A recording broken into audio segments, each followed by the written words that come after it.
Hello friends, ಅಡುಗೆ ಪ್ಯಾಷನ್ಗೆ ಎಲ್ಲರಿಗೂ ಕೂಡ ಸ್ವಾಗತ. ಇವತ್ತಿನ ದಿನ ನಾನು ತುಂಬ ಟೇಸ್ಟಿ ಆದಂತಹ ಒಂದು ಸಮ್ಮರ್ ಸ್ಪೆಷಲ್ ಫ್ರೂಟ್ ಕಸ್ಟರ್ಡನ್ನು ಮಾಡ್ತಾ ಇದ್ದೇನೆ. ಇದು ತಿನ್ನಲಿಕ್ಕೆ ಎಷ್ಟು ಟೇಸ್ಟ್ ಇದೆಯೋ ಆರೋಗ್ಯಕ್ಕೆ ಕೂಡ ಅಷ್ಟೇ ಒಳ್ಳೆಯದು. ಇದರಲ್ಲಿ ನಾನು ಯಾವುದೇ ಕಸ್ಟರ್ಡ್ ಪೌಡರ್ ಆಗಲಿ ಶುಗರ್ ಆಗಲಿ ಯಾವುದು ಕೂಡ ಬಳಸ್ತಿಲ್ಲ. ಹೆಲ್ದಿ ಆದಂತಹ ಒಂದು ಕಸ್ಟರ್ಡ್ ಹೇಗೆ ಮಾಡೋದು ಅಂತ ನೋಡುವ. ಇದಕ್ಕೆ ಬೇಕಾಗುವಂತಹ ಇಂಗ್ರೀಡಿಯೆಂಟ್ಸ್ ತುಂಬ ಏನು ಬೇಡ. ಮಕ್ಕನ್ನ ಬೇಕು, ಮಕ್ಕನ್ನ ಅಥವಾ ತಾವರೆ ಬೀಜ ಅಂತ ಹೇಳ್ತೇವೆ ನಾವು ಇದನ್ನು. ಲೋಟಸ್ ಸೀಡ್ಸ್, ಇದನ್ನು ಸ್ವಲ್ಪ ರೋಸ್ಟ್ ಮಾಡ್ಕೊಳ್ಬೇಕು. 2-3 ನಿಮಿಷ ಇದು ಫ್ರೈ ಮಾಡಿದ ಕೂಡಲೇ ಕುರುಮ್ ಹೇಳುತ್ತೆ. ನಿಮಗೆ ಎಷ್ಟು ನೀವು ಮಾಡ್ತೀರಾ ಅಷ್ಟು ತಗೊಳ್ಳಿ. ನಾನಿಲ್ಲಿ 1 ಕಪ್ಪಷ್ಟು ತಗೊಂಡಿದ್ದೇನೆ. ಇದನ್ನು ಫ್ರೈ ಮಾಡಿ ಆದಮೇಲೆ ನೋಡಿ, ಸ್ವಲ್ಪ ತಣ್ಣಗಾದಮೇಲೆ ಇದು ಕ್ರಿಸ್ಪಿ ಇರುತ್ತೆ, ಕುರು ಹೇಳುತ್ತೆ. ಆಮೇಲೆ ಇದನ್ನು ಒಂದು ಮಿಕ್ಸಿ ಜಾರಿಗೆ ಹಾಕಿ ಪುಡಿ ಮಾಡ್ಕೊಳ್ಳೋದು. ನೋಡಿ, ಈ ಥರ ಪುಡಿ ಮಾಡ್ಕೊಳ್ಳೋದು. ಇಲ್ಲಿ ಮಿಕ್ಸಿ ಜಾರಿಗೆ ನಾನೊಂದು 7-8 ಬಾದಾಮಿ ಕೂಡ ನೀವು ಹಾಕ್ಕೊಳ್ಬೋದು. ನನಗೆ ಸುರುವಿಗೆ ಹಾಕ್ಕೊಳ್ಳಿಕ್ಕೆ ಮರ್ತೋಯ್ತು. ನಾನು ಆಮೇಲೆ ಪುಡಿ ಮಾಡಿ ಹಾಲಿಗೆ ಸೇರಿಸ್ಕೊಂಡಿದ್ದೇನೆ ಬಾದಾಮಿಯನ್ನು.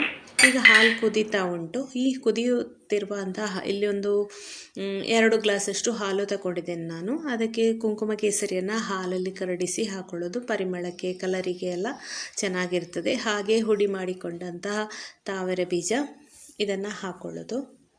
ಚೆನ್ನಾಗಿ ಒಂದು 4 ನಿಮಿಷ ಚೆನ್ನಾಗಿ ಕುದಿಸಿಕೊಳ್ಬೇಕು. ಆಗ ಹಾಲು ದಪ್ಪ ಆಗ್ತದೆ. ಹಾಗೆ ನಾನು ಬಾದಾಮಿ ಒಂದು 7-8 ಗ್ರೈಂಡ್ ಮಾಡಿ ಹಾಕ್ಕೊಂಡಿದ್ದೇನೆ. ತರಿಯಾಗಿ ಗ್ರೈಂಡ್ ಮಾಡಿ ಹಾಕಿದ್ದು. ಆಗ ಬಾಯಿಗೆ ಅಲ್ಲಲ್ಲಿ ಸಿಗಬೇಕಾದ್ರೆ ತುಂಬಾ ಟೇಸ್ಟಿಯಾಗಿರ್ತದೆ. ಇದನ್ನು ಚೆನ್ನಾಗಿ ಕುದಿಸಿದ ನಂತರ ಸ್ವಲ್ಪ ತಣ್ಣಗೆ ಮಾಡಿಕೊಳ್ಬೇಕು. ತಣ್ಣಗೆ ಆದ ನಂತರ ನಾನು ಫ್ರಿಜ್ಜಲ್ಲಿ ಇಟ್ಟೆ. ಫ್ರಿಜ್ಜಲ್ಲಿ ಒಂದು 2 ಗಂಟೆ ಇಟ್ಟ ನಂತರ ನೆಕ್ಸ್ಟ್ ಅದಕ್ಕೆ ಕೆಲವು ಇಂಗ್ರೀಡಿಯೆಂಟ್ಸನ್ನು ಸೇರಿಸ್ಕೊಳ್ಬೇಕು ನಾವು.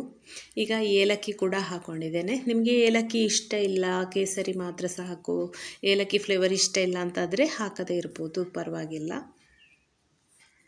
ನೋಡಿ, ಈಗ ಚೆನ್ನಾಗಿ ಕುದೀತಾ ಉಂಟು. ಇನ್ನೀಗ ಗ್ಯಾಸನ್ನು ಆಫ್ ಮಾಡ್ಕೊಳ್ತೇನೆ. ಇದು ತುಂಬಾ ಹೆಲ್ದಿಯಾಗಿರ್ತದೆ. ಶುಗರ್ ಪೇಷಂಟ್ಸ್ ಕೂಡ ತಿನ್ಬೋದು. ಇದರಲ್ಲಿ ಅಂಥ ಶುಗರ್ ಯಾವುದು ನಾನು ಹಾಕಲಿಲ್ಲ. ಹಾಗೆ ನಿಮಗೆ ಸ್ವೀಟ್ ಬೇಕು ಅಂತಿದ್ದರೆ ಬೇಕಾದರೆ 1-2 ಸ್ಪೂನ್ ಸಕ್ಕರೆ ಹಾಕ್ಕೊಂಡು ತಿನ್ಬೋದು.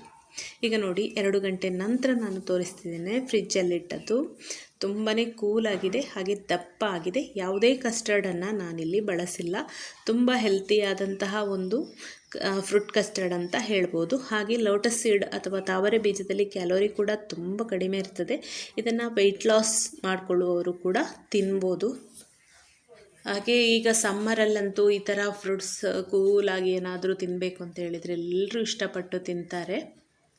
ಇಲ್ಲಿ ನಾನು ಖರ್ಜೂರ ಹಾಕ್ಕೊಂಡಿದ್ದೇನೆ. ಹಾಗೆ ಬಾಳೆಹಣ್ಣು ಅದನ್ನು ಕಟ್ ಮಾಡಿ ಹಾಕ್ಕೊಂಡೆ. 1 ಆ್ಯಪಲ್ ಹಾಕ್ಕೊಂಡೆ. ಸ್ವಲ್ಪ ಒಣ ದ್ರಾಕ್ಷಿಯನ್ನು ಸೇರಿಸ್ಕೊಂಡೆ.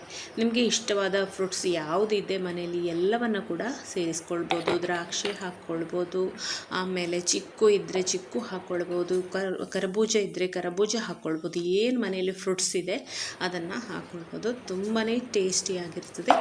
ಹಾಗೆ ಚಿಯಾ ಸೀಡ್ಸ್ ಕೂಡ ನೆನೆಸಿಟ್ಟಿದ್ದೆ, ಅದನ್ನು ಕೂಡ ಸೇರಿಸಿದೆ.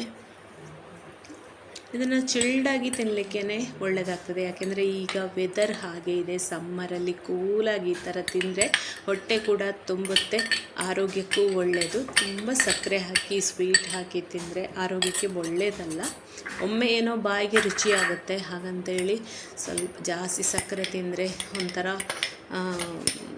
ಪಾಯಸ ಎಲ್ಲ ನೋಡಿ, ಜಾಸ್ತಿ ತಿಂದರೆ ನಿದ್ದೆ ಬರ್ತದೆ ಅಂತ ಹೇಳ್ತಾರೆ. ಹಾಗೆ ಸ್ವೀಟನ್ನು ಜಾಸ್ತಿಯಾಗಿ ನಾವು ತಿನ್ನಬಾರ್ದು. ಕೊನೆಯಲ್ಲಿ ಚಿಯಾ ಸೀಡ್ಸ್, ದಾಳಿಂಬೆ ಎಲ್ಲವನ್ನು ಹಾಕಿ ಮಿಕ್ಸ್ ಮಾಡಿಕೊಂಡೆ. ಈಗ ಸರ್ವ್ ಮಾಡ್ಕೊಳ್ತಿದ್ದೇನೆ. ಇದು ನೀವು ಬೆಳಿಗ್ಗೆ ಮಾಡಿಟ್ಕೊಂಡು ಫ್ರಿಜ್ಜಲ್ಲಿ ಇಟ್ಟುಬಿಟ್ರೆ ಸಾಯಂಕಾಲ ಏನಾದರೂ ವರ್ಕ್ ಮುಗಿಸಿ ಬರುವಾಗ ತುಂಬಾ ಖುಷಿಯಾಗ್ತದೆ ತಿನ್ನಲಿಕ್ಕೆ.